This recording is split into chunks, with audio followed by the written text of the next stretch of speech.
On Maine Authors today, it's Lois Lowry. Lois Lowry has over 36 published works, many of them bestsellers, and 2 Newbery Award winners. This summer, we sat down with Miss Lowry for an in-depth interview at her home in Bridgeton. We're actually interested in your being here in Bridgeton, and I know that you lived in Maine for a long time, and you finished up your education at University of Southern Maine, and I'm sure they're so proud of you. How did you get to Bridgeton? I'm having to think back. It was Did probably... you come here because of the house? Or you were looking for a farmhouse? Or? I had... My kids grew up in Falmouth. Yeah. Okay, and then time passed, kids are grown up. I got divorced from my Maine husband. That's M-A-I-N-E. The same year your first book came out. First book came out, which that's I right. also read. 1977, Mm-hmm. Okay.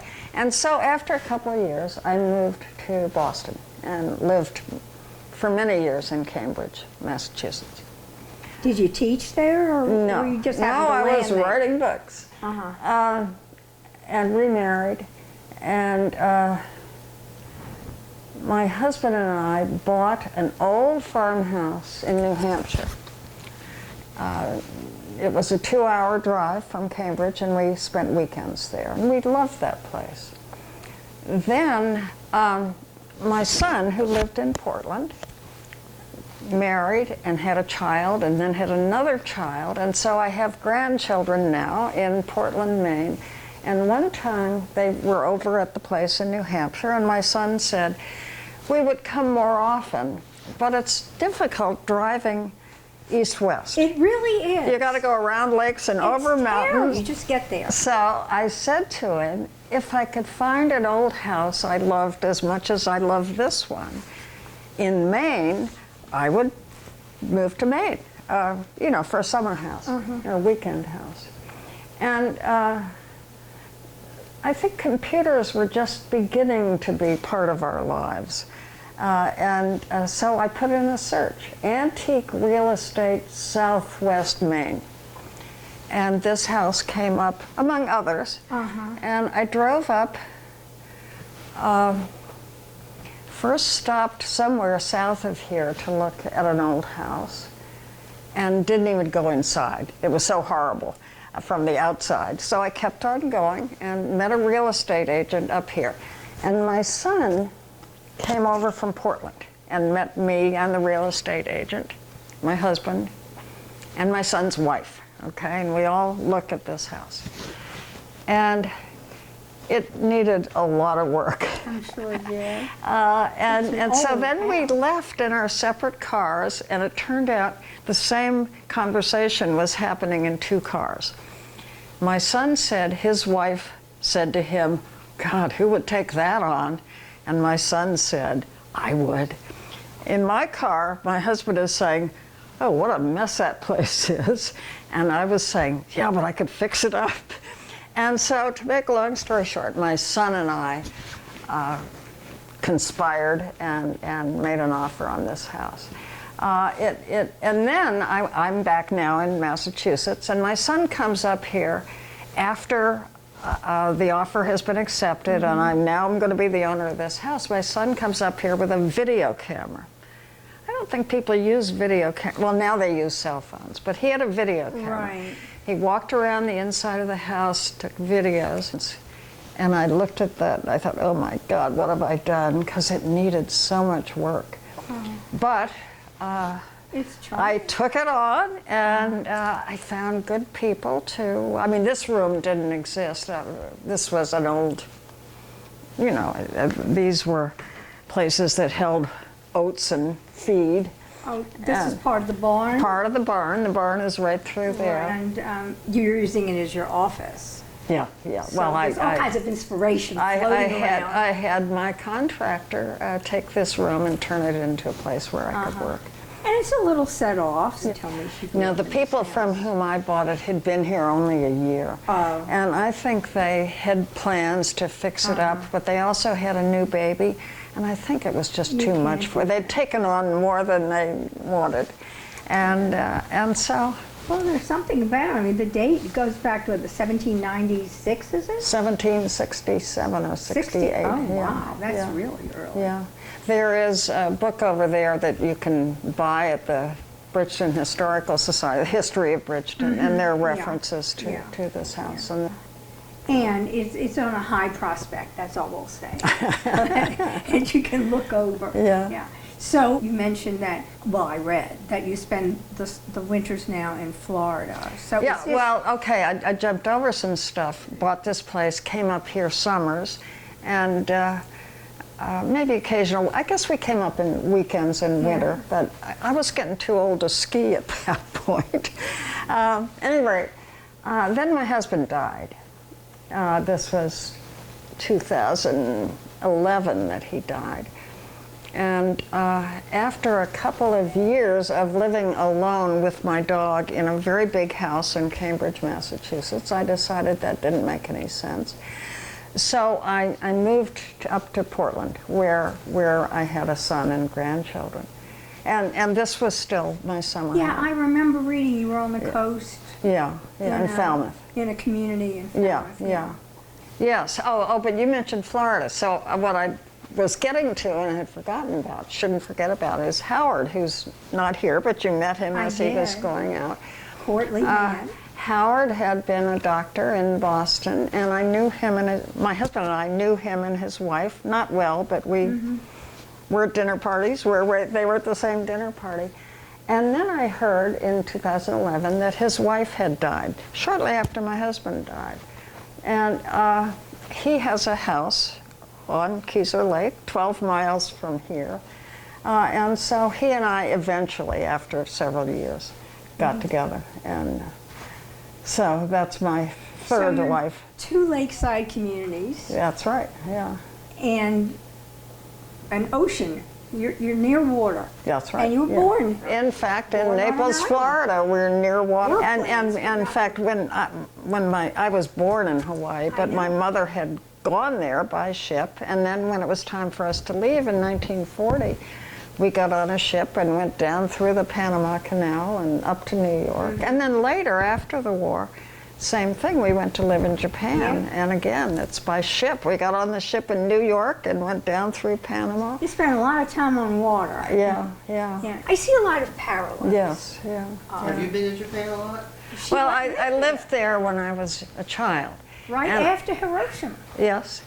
And then I've been back several times, but curiously, just this year, a couple of months ago, I got an email from the school that I had attended in Tokyo. It's now a very glitzy, very expensive school, but when I was there, it was just post-war Japan, and it was not what it is now. At any rate, they emailed me to tell me they're giving me their Distinguished Alumna Award. Oh, wonderful. And then they said, so could you come to Japan to receive that? And I thought, oh, it's so hard. Really hard. Yeah. What I wanted to talk about really was that you were there at a time when, as a little blonde 11 or 12-year-old, it must have been, was it difficult to be in Japan so close to the end of the war? It wasn't difficult for me. It might have been for adults. It might have been for my mother, but I loved Japan. And the Japanese people were very kind to me. I've always been very fond of the Japanese people. And I, as a child, I didn't perceive that they saw me as the enemy, which some of them must have. Our family had maids, okay? We had 3 Japanese maids who, only one lived in, the others arrived every morning. And these people were so poor at the end of the war. I'm sure. That they had to take these menial jobs working for Americans. That must have been hard for them. But we loved those maids. Yeah. Very fierce fighters, but apparently there was much more difficulty in Germany when Americans were there than in Japan, from what I Well, it's interesting because now you've read up so much on me that you're aware that I also now have the German connection because my son, who was an Air Force pilot, when he was stationed in Germany, met and married my wonderful daughter-in-law. And my granddaughter was born to them and is a German citizen. Is in Germany. And that's Nadine. Yeah, and she's now a teacher in Germany. She Isn't teaches that- languages. Isn't that wonderful? So I go So often. you really to have a them. foot everywhere. Yeah, Almost every continent. Yeah, yeah. And every lake. Yeah. And every ocean. From a young age, Miss Lowry's story takes her across the globe and sparks a keen perception of world events. My recollection is that in June or July of 1950, I remember I was 13 years old in 1950, and I remember my father saying, "How does it feel to be at war?" to me. And I said, Korea. what are you talking about? The Korean War had just begun. I thought for many years that, that American women and children had to leave Japan when the Korean War began, because we left almost immediately. Dad got us on a ship, Mom, my mother, sister and brother and I, and we went back to Pennsylvania. He was still in the service. He was on the That's how you staff were of a hospital in Tokyo, and the casualties were coming in from Korea. From Korea. He had to Oh, stay my. there. Oh. So now we're back in the States. Dad's still in Tokyo. And we waited there until he could come back, and then he was stationed in New York. And so we moved to New back York. to New York. I went to high school in New York, and then I went to college in Rhode Island and majored in writing. And then you got married. Yeah, age 19. Yeah. Yeah. People did that then, I know, but you finished because eventually. eventually. And I was busy being a housewife and mother to 4 children under the age of 5, and suddenly I was beginning to think, I hadn't finished college. Maybe I could go back and finish And you school. did. Maybe I could become something, maybe more than, I mean, not that I didn't love having children, but those were interesting days. They were transitional days for women in particular. Yeah, it's funny to look back, and when I read your latest book, Tree Table Book, what impressed me about that book, this child was trying to hold back age Yeah. for her friend who was Yeah. 88, Yeah.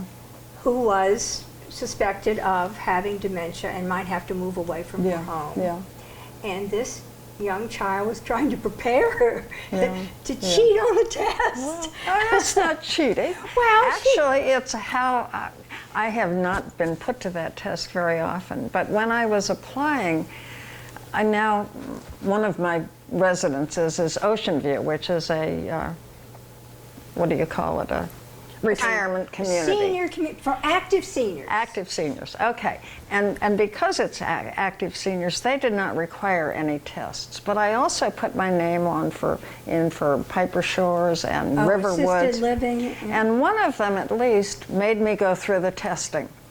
And Did you remember the 3 words? I don't remember now what 3 words they used, but I do remember how I passed that test, and it was by creating in my mind. I have a very visual I'm sure memory, and so if the words were lamp, tree, squirrel, I would immediately picture a tree with a lamp hanging down and a squirrel sitting, and so I would bring that back to my memory, and I would remember the 3 Well, words. that was really what the book was about. Yes, How yeah. this unlocked, because this young Yeah. girl was trying to build these associations Yeah, with her yeah. 88-year-old So I friend. just mentioned that because you said it was cheating. It's not No, cheating, not it's really just cheating. a different Preparing. methodology. Preparing for the test. Okay. But she kept trying to make these associations, and because of that, she heard these Yeah. quite moving stories Yeah.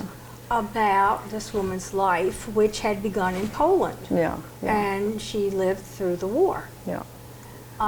Again, from another point That's of view. right. Yeah, maybe I'm fixated on war, but Well, I I think know it's I'm easy- fixated on the importance of stories, human stories, and Well, telling them to I think one you've another. I remember you saying the importance of people knowing how they impact other people's lives. Mm-hmm. And this relationship in this latest book of an 11-year-old and an 88-year-old, and how devoted they were to each other. And it seems in this country, the intergenerational connection Compared isn't to around. Germany and Japan, both of which I've observed. My granddaughter was born into a family where the grandmother, who had dementia, lived in the house with the family, and they all took care of her. And I think that's more common in other cultures. It seems to me that the kids that you write about have a great deal of self-awareness. That's necessary, I think, to make them interesting as characters. And one of the reasons that the movie of The Giver was disappointing in many ways, a book can get into the mind of the characters, and a movie can't do that. And so they have to supplement it with action, and they create all this stupid action plot, but it's sort of... Yeah, I thought that in the movie where the young girl is minutes away from getting the injection was horrifying. You know, and then at the last minute, Technicolor, and she's saved. I thought it was a little That's always the disappointing. difference between movies and books. Lois Lowry told us more about reactions and responses over the years to her most widely read and reviewed book. Many times I've heard from people who tell me that they read The Giver in 8th grade, and then they read it again when they were in college, and now they're 32 and just read it again, and every time it's different for them. Yeah. And of course your explanation about memory, which I think then is like full circle with this latest book, which is about losing memory. Yeah. What else do we have? I have, today is Thursday. Monday I have to go to Boston to speak at a breast cancer fundraiser. And they'll have a number of authors there, and we're each supposed to read a quotation from one of our books which has been banned. And they chose a quotation for me from The Giver, and then we're supposed to speak for 10 minutes, each of us. And the quotation they chose has to do with memory and the importance of memory. And so I thought, what can I talk about for 10 minutes after that at this particular event? And it was I've often been asked how I got the idea for The Giver, and one of the places that I've talked about, which perhaps you've read about in your research, was becoming aware that my father had forgotten my sister.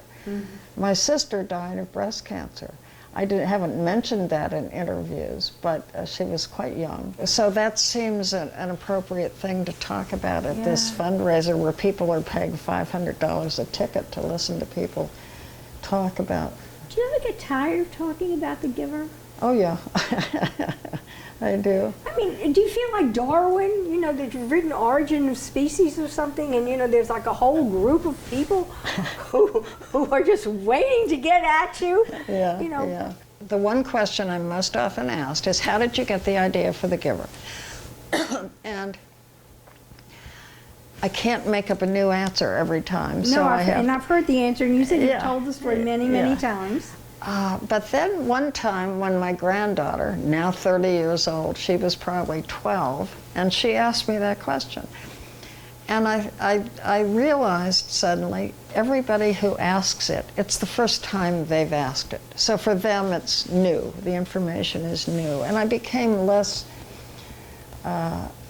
annoyed by it. I was annoyed because it was a nuisance for me to have to repeat myself so often, but for each kid who asks it, it's the first time. Because it's a compelling idea. Yeah. Because I think basically it was maybe a good idea, and that's what bothers a lot of people, a good idea that in order to implement it, Yeah. you have to exert such control, because the idea was to do away with painful memories. Yeah. After The Giver was published, early on, I began getting different mail. I'd always gotten lots of letters from kids, and you know, the emails that say, and I get these still, what are all the similes and metaphors in this book? I need this information by Thursday. Oh. You know, that kind of thing, where they want me to do their homework. But after The Giver was published, I began to get a lot of mail from adults, for one thing. which I'd not before. And within the same week, I got a letter from a woman, I still have it at my house in Falmouth, in which you could almost see how upset she was. Her handwriting was almost shaking because I sensed that she was so upset. And her letter began with, "Jesus would be ashamed of you." Okay, she went on to object to the book. That's so thrilling. That's a strong sentence to start a piece of literary work. In the same week, I got a letter from a Trappist monk who explained to me, I'm not Catholic, so I should have known this but hadn't, that Trappists are a silent order. They don't speak, but they are read aloud to at dinner time. And he said they had been read The Giver. And he said then they voted because they kept books in two categories. And one was, I've forgotten what he called it, recreational reading, and the other was sacred text. Oh. And they had assigned The Giver to be a sacred text. I think it is. Well, isn't that interesting, though? I mean, talk about a spectrum. Here's Jesus would be ashamed of you, and over here they're praying over. I have a feeling that the Jesus person had read the words, whereas the Trappists had felt taken the in meaning. the message. Yes, because when you think about it, Jonas is very young. They had to change his age in the movie, you said earlier. And because a young kid would not do that. But here you have a highly principled young man who makes a tremendous choice to leave everything he knows to save a life. Yeah. And what could be more sacred in a sense than that? Yeah. So everybody who's upset about throwing kids in the trash, which that upset me more than the bathing scene and the euthanasia, because releasing an old person sometimes is a kindness. I mean, that's a big debate now. Yeah. I think that's what was so compelling for me. And I think it is a sense of sacred text. So this must be a tremendous burden for you. Well, not a burden, but it's ongoing. It's a and it's gone on responsibility. now I know, for a very years. long time. Religious schools, a lot of Jewish schools use The Giver. Oh, they give it as a bar mitzvah gift because they take it as a description of a boy entering into the responsibilities of manhood. And some very conservative Christian churches use it in their religious curriculum, and then others, like the woman who says Jesus would be ashamed. So it triggers a great deal. Well, I can't imagine that Jesus would be ashamed, frankly, because I think that the impulse of the community is kindness. But the problem is that in order to achieve all of that, there has to be such control. Yeah.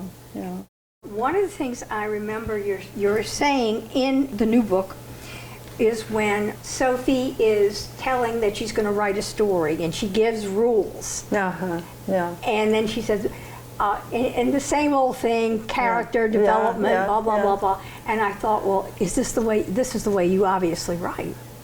Well, those ingredients are in any book. But then she said, which I guess you do too, but it's best to start your story on an unusual day. She says a day that is different. A day that's different, And that she had overheard her parents talk about her friend having, possibly having dementia and having to move away. Most often, I begin a book with a scene, in the middle of a scene in which the main character is there, so the reader will be introduced to the main character and know a little bit about them, and a hint that something is not quite right. And The Giver does it just in one sentence. The book begins with, it was almost December, and Jonas was beginning to be frightened. So you're introduced to, it's a boy because of the name, but something is wrong, and you turn the page to find out why he's frightened. It really pulled me in. The second book in the series begins with a girl who is the same age, 13 or 12, thereabouts, and I can almost quote it. It begins with dialogue. Mother, there was no answer. She hadn't expected one. Her mother had been dead now for 3 days. I remember that because the girl is sitting beside the body of her mother, and so you're introduced. It's about a girl. and then what's wrong here? And each of those, same thing. And Son begins, it was interesting writing that because it began differently and then I changed it, but it begins with a young girl who is having a mask strapped over her face so she won't see what's happening, and she's in pain, and she's giving birth to what they call a new child, which is a newborn baby. Right. And so I guess what I'm saying is each is a day that's different because something is not right, and the reader wants to know how it's going to be fixed. You don't want to read, you get up and had cornflakes the way you had three or 4 days since. One of the other things I thought was interesting is the fact that you moved around so much. Do you have a different perspective on people because you have contacted, so many different lifestyles and so many different people? You talked about how, families are different and there's more intergenerational things in other places. I don't know the answer to that. I think the answer basically is that because this works both ways. I am a writer because I am a very introspective and observant person, and a writer needs to be that. And so wherever I've lived, I've always been an observer of the scene, the human scene. But you've been an explainer too, because it seems to me that you want people to understand. I read the book about the Shakers taking the orphans. Yeah, right down the road here. Yeah. Let me just mention that book, because it's in this area, not that far from Bridgeton. Scholastic, I think, was the publisher of a series called Dear America. Something about America. And each book, they're all by different authors, is about some event in history, but it's told through the eyes of a child who was on the periphery of that event. And I got a call from someone at Scholastic asking if I would like to do one of those, and I said, yeah, that'd be fun. And they offered me the San Francisco earthquake, and that would have been fun to do the research and the writing, but it would have meant I had to spend time in California, and I had a dog and a house, and I just didn't feel that it was the right time to do that. And you had to fly there. At any rate, so they asked if I had any other ideas, and I thought of the Shaker village down at Sabbath Day Lake. And the Shakers, because they were celibate, didn't reproduce, didn't have children, so they increased their numbers by taking in orphans. And some stayed, but some did not. It was not required that they stayed. And so I was looking for a time period, and that's when it took me to the flu epidemic of 1918. So I was able to do two historic things, the Shakers and the flu epidemic. Which had a lot more meaning because we went through a similar and in fact, I don't remember what year that book was published, but during the pandemic, the publisher contacted me and said they were going to re-release the book with a new cover, and the new cover had a picture of the girl wearing a mask, which was not on the original cover. I think I can tell you. Maybe not. I love that story. Well, I was here at the farm. I did it in the summertime, and every day I dropped my dog at a boarding place and went down to the Shaker village. They let me use their library. And they still have books. I don't know what you would call them, but every day somebody in that village would write down what happened that day. And so I knew the dates that I was going to use, 1918. And they gave me the book for that year, and I had to wear gloves to turn the pages, 'cause they were and fragile. beautiful handwriting. And so many of the little events that happened in the book were actually taken from those records.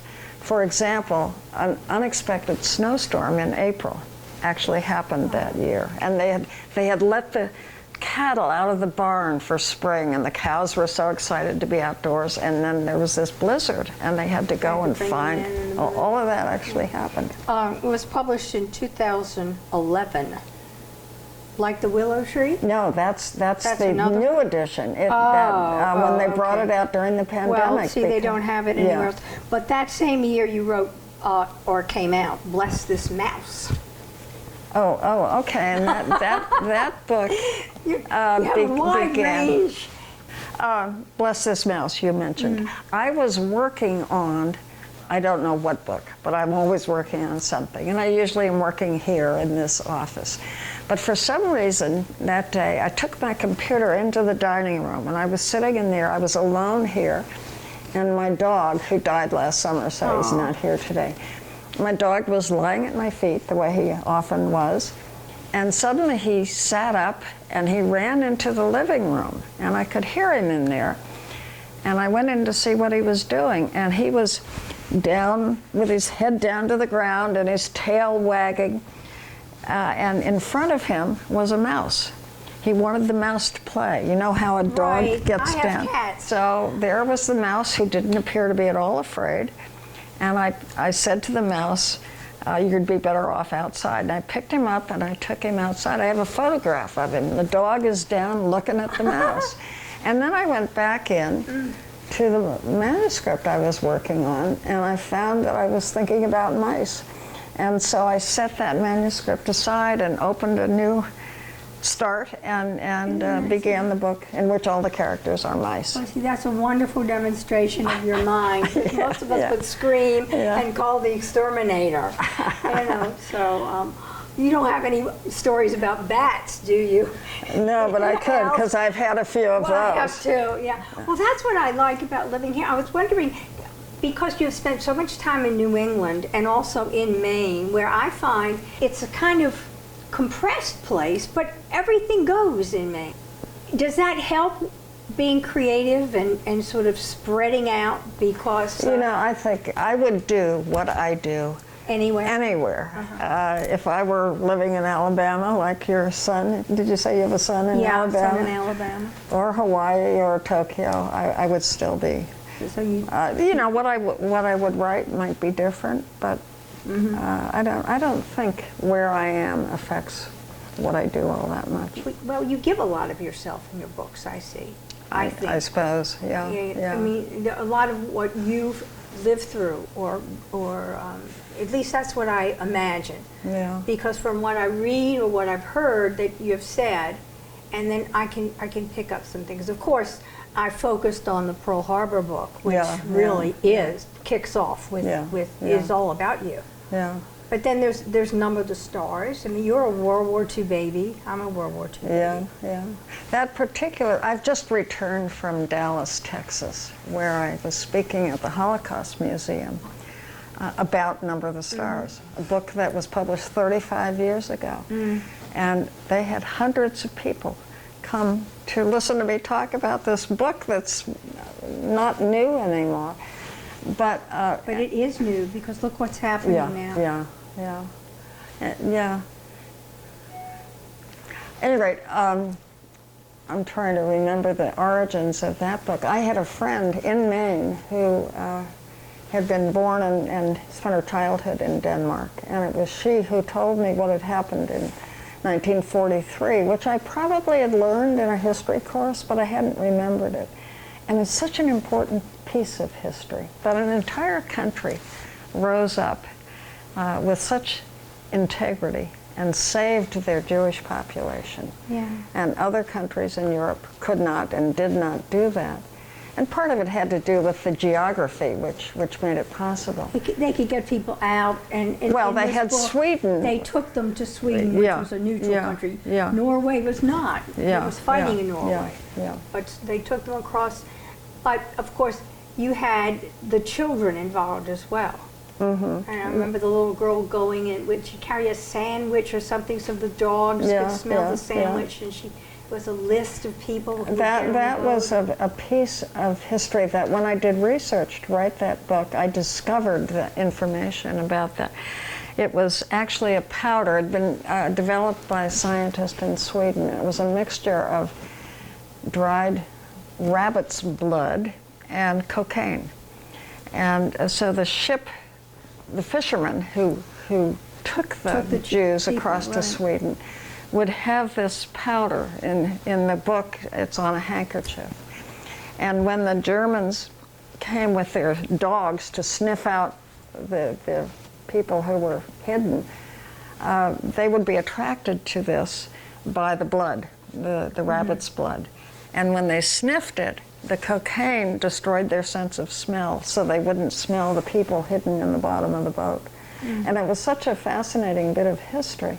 And I was so fortunate to find it, to be able to put it into the book. Yeah, but see, these are the things that you don't learn in history. I've been looking at this TV series where I like medical TV shows, and there's a character, and she is playing a Jewish woman, and she has tattooed, and I don't know if it's her tattoo or it's part of the character, a little Jewish star right here.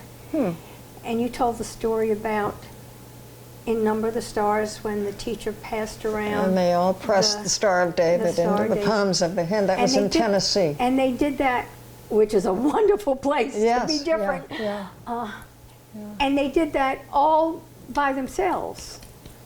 Because it had happened in the book. But they wanted it to be a physical manifestation. And that teacher, with whom I'm still in touch, she's retired now. She read that book to 4th grade every year for many years. And my guess is that every year those 4th graders pressed that Star of David. And that means that X number of children grew up with that memory, which might have served them well, made them less prejudiced. Who knows? Let's hope.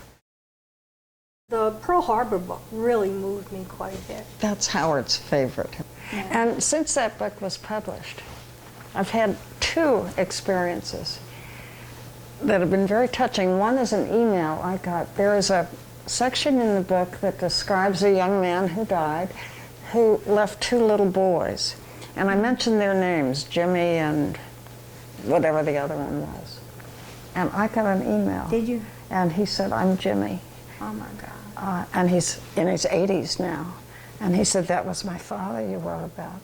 I was surprised when you wrote that there were a father and son. There were brothers, they're twins. They're twins, And I was really surprised because I had thought that after the Civil War, when so many people from the same neighborhood and same state, because they had state brigades or whatever they call it, and they all the people died, that they made an effort to separate it was actually, people. it was after World War II when 4 or 5 brothers, and that was the mother of, that was the grandmother of the man who wrote me and said, "I'm Jimmy." But the other experience was a young woman who's written a lot about the Holocaust got in touch with me. This is several summers ago. And she came and I gave her lunch, and she had written a book, and she's a very interesting young woman.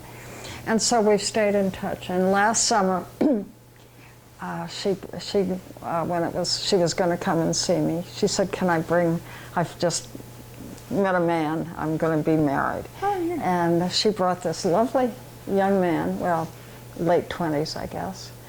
And we were sitting there on the porch, and he had read that book, On the Horizon, and he said, "My father was the chaplain on the Arizona." Was his father or grandfather? No, this has been his grandfather. I'm actually having dinner with him this coming Sunday night. I do it once a summer. But I just remember last year when he said that, and he began to cry there on the porch. Through the extensive research in creating her work, this author proves ready and able to set the historical record straight.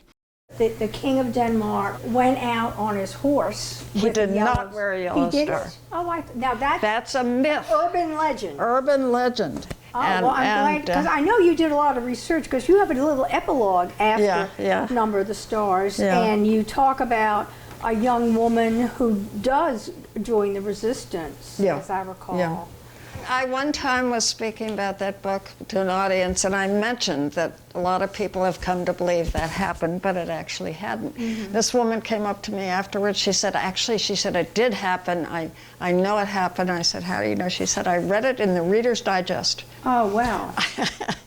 But it's false. Too bad, because it's a great story. It's a good story, but I think your story is better, because when you're talking about learning about history, you're doing it from the point of view, like I mentioned earlier, of someone who may not be aware that they're living history. Yeah. But Yeah. they are history. Yeah. Yeah. And like you playing on the beach when you're 3, Yeah. and the Arizona is going Yeah. by. Although the Arizona was not on everybody's lips at the time. Yeah. Or in your tree table book, where you have a little character who's on the spectrum. Yeah.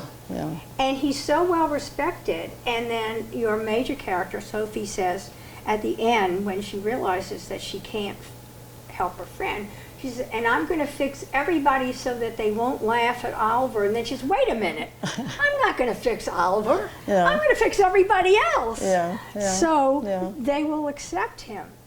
So she's a little rebel. She sees people who are not being treated properly, and Yeah. she's going to go out and help them. Yeah. So that'll plant a seed. Yeah. One hopes somewhere. Well, people on the spectrum now are much more accepted. I guess Nobody normalized. Nobody has even defined that when we were growing up. Look at Yeah. the people we may have known Yeah. Yeah. when we were in school. And we just thought they were slightly different in one way or another. But we use the word normalize, and I'm just going to tell you something about this new book.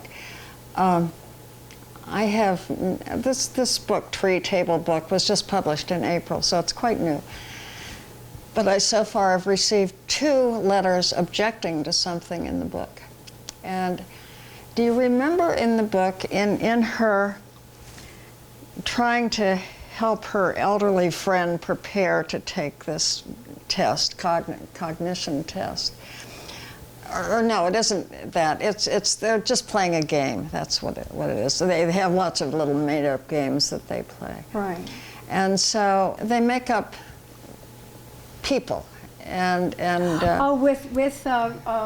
the same- alliteration. Yes, yeah. So Annoying Arnold from Akron. Or yes, whatever. okay. Aaron or whatever. And in that, apparently, I don't have it here in front of me, but apparently they created, I don't know, Sam and Steve, a same-sex couple who had a baby using a surrogate named right. Susan, Yeah. or something like that. Okay. And so 2 people have accused me of normalizing a lifestyle that they don't think should be normalized. So that's isn't going to be an issue for some people. It's the kind of thing that the publisher may have said to me, hey, let's take that out because people will have a problem with it.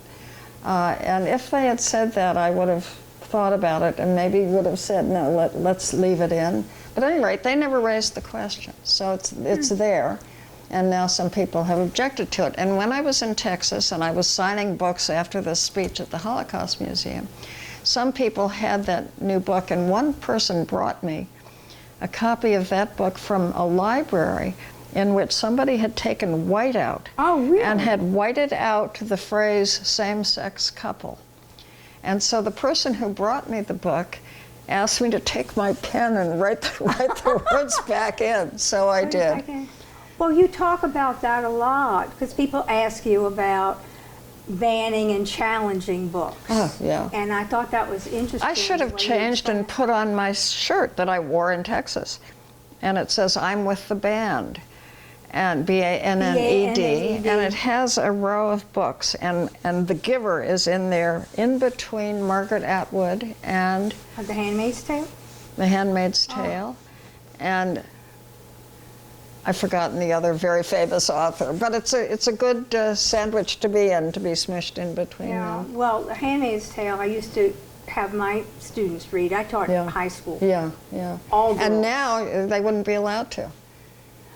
I wanted to ask you that because you spend time in Florida.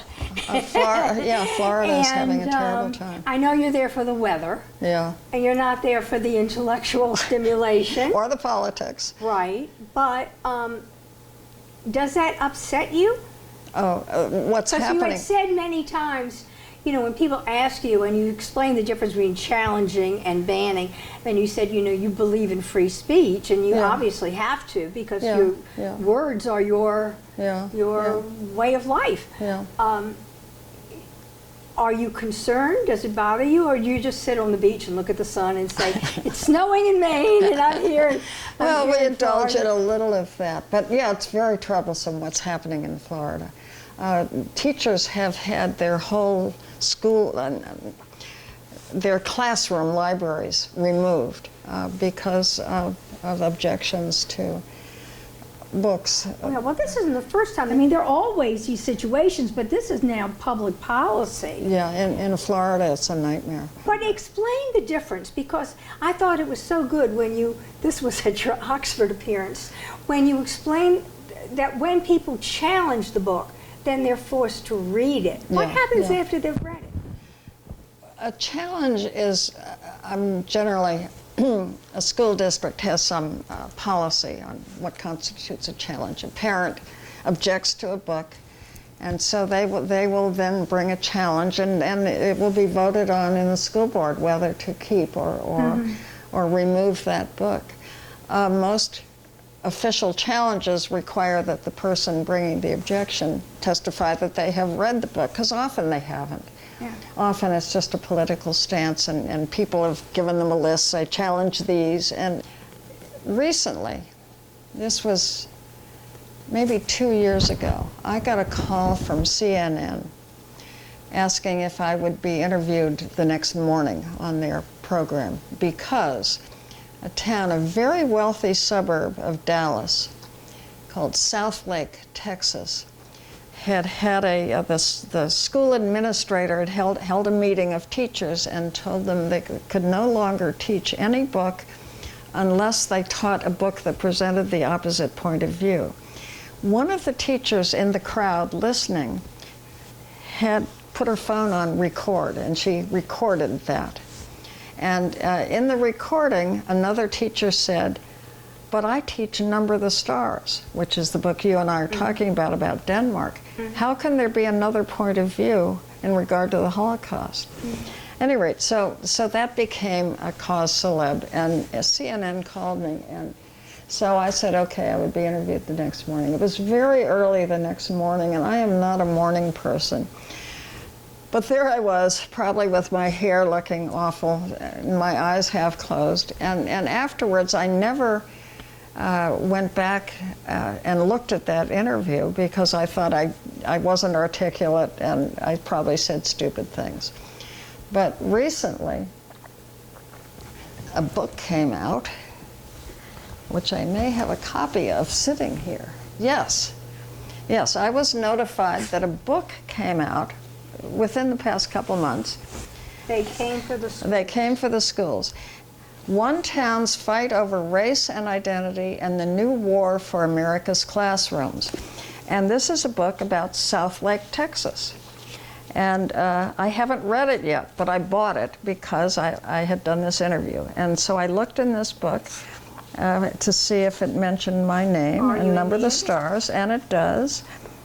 Lowry, Lois, page 145, 147. And so I found, got 2 pages. I found out what I had said in that interview, and I thought, oh, okay, that sounds okay. Oh, this is your CNN interview. Yeah. Another teacher wondered aloud if she would have to pull down the children's classic Number the Stars by Lois Lowry, or other historical novels that tell the story of the Holocaust. And so it describes the teacher's reaction. I thought it said in here, yes. Lois Lowry, the Number the Stars author, appeared on CNN the next morning, telling Jewish anchor John Berman, I wonder if that's relevant. I didn't know he was Jewish. I wouldn't have even been able to tell you his name. Everybody gets an adjective now. At any rate, so Berman asked what was my reaction when I heard this.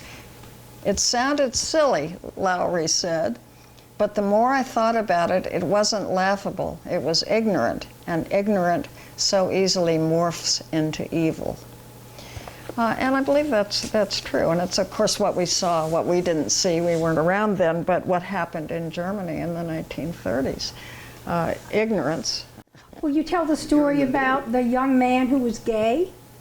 And he wrote you that he was going from the South come out. This is so much responsibility. It goes so much beyond And few books do that, I think. And Go that beyond young man, whose name was Noah, I remember. I still have his email on my computer. He had read The Giver. That was the book that he had read. He didn't say this explicitly. He was very inarticulate, sadly. But he was probably I think what he was reacting to was the young man in the book leaving his rigid community and going out into the unknown. This kid was gay. He had not told anyone. He was 16, as I recall. His father was a Baptist minister, and he was feeling so lonely. And the book really spoke to him. And I wrote back to him, of course, and I got a second email from him saying, thank you for writing. I hadn't expected you would reply. And this is some years ago. I never heard from him again, but I think of him often because I've often quoted his email, talking about his loneliness and how this book spoke to him. So I often think of him and wonder, where would he be now? He'd be 25 years old or 30. Mm-hmm. I hope he's okay. Well, memory is a burden that you point out too, because when Jonas or Rosemary, wasn't that her name? Yeah. Have the responsibility of keeping all of these memories, and it was unbearable for her, and he gave up on it too. Yeah. But that's all we have, right? Yeah. But at any rate, each book speaks in a different way to a different reader. So what other kind of fan mail? Do you get them from the Anastasia series? Oh, yeah. And I just was thinking of one. I'll describe this to you as well. Many years ago, I got a letter from a little girl, I think she was 12, in Denver, Colorado. And she had just read A Summer to Die, my first book. So this is how long ago it was. I'd written maybe 3 or 4 books. And she said, I want to be a writer.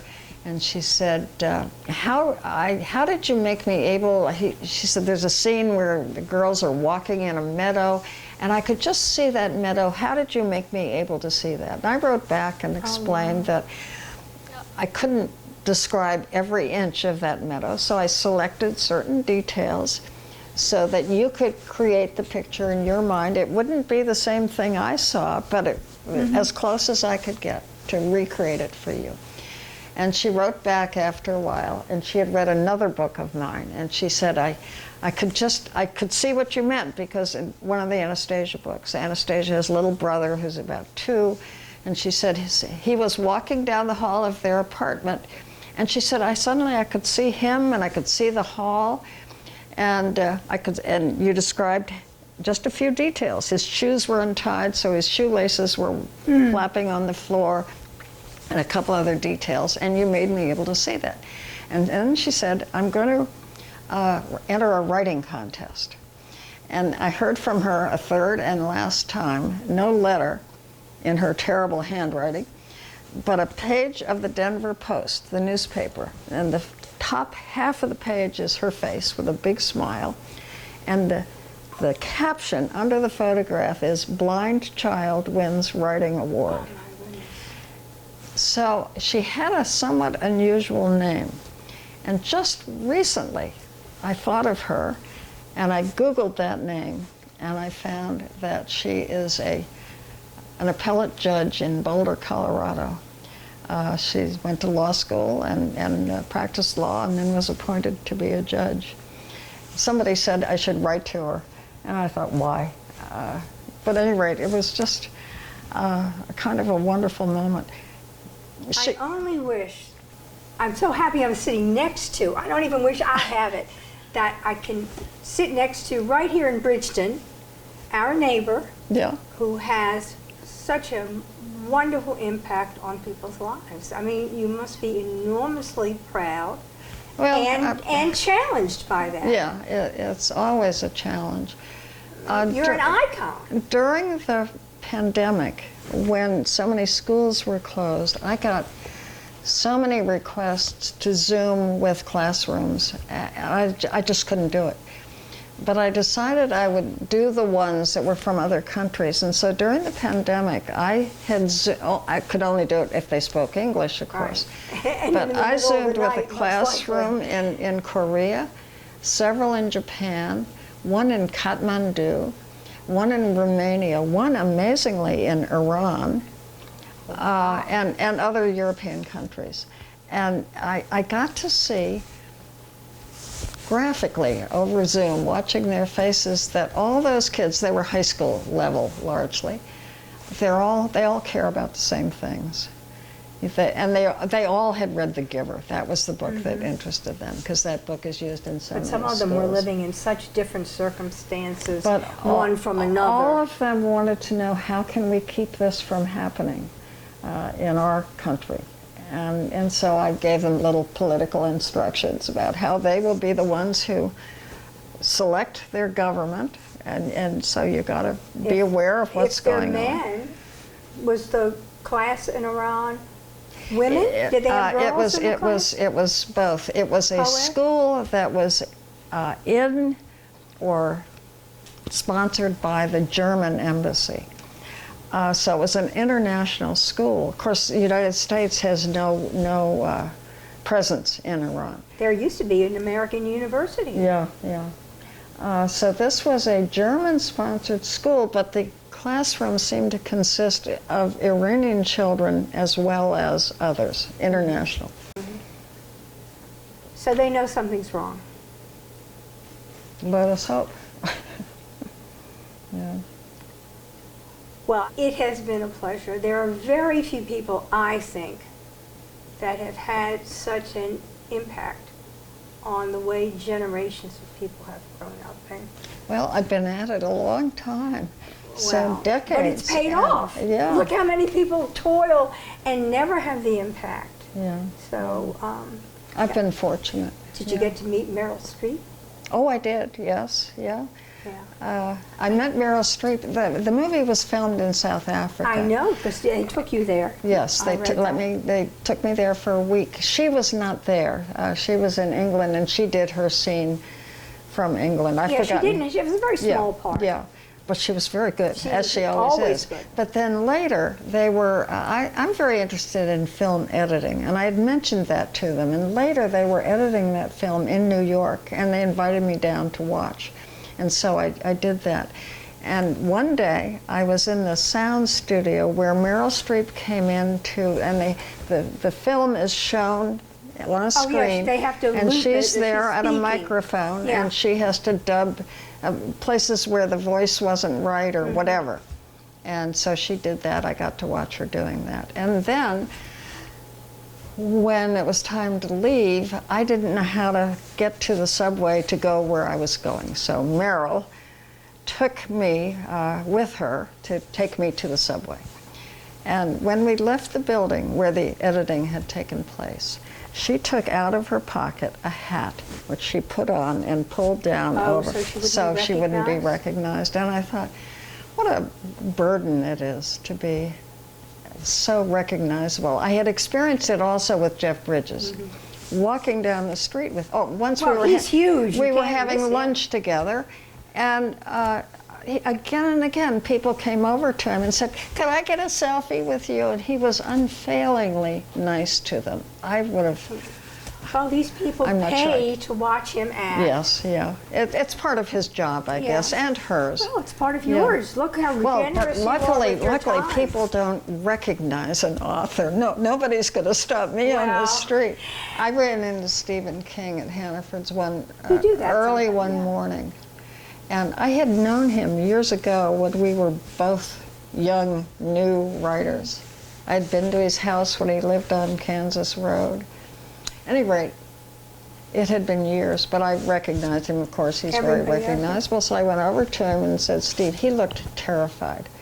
I reminded him who I was, and then he was polite. But clearly he is, Was this after the accident, do you think? yeah, this was within the past Yeah, I few mean, years. that really tore Yeah, him apart. yeah. You know, to be in such a familiar spot, Yeah. doing what you do every day. Yeah. Talk about Yeah. days that are different. Yeah, yeah. Lois Lowry, I think you've been very open with your life. Yeah. Your website gives a lot of details. I think your fans are more than fans, because I think your work touches everybody. I'm so happy to meet with you, not as a world famous writer, which of course you are, but as a Bridgeton neighbor. Yes, me too. And we're very proud to have you in our community, and we hope you stay here many years, and maybe we'll see you in Hannaford someday. Thank you, thank you.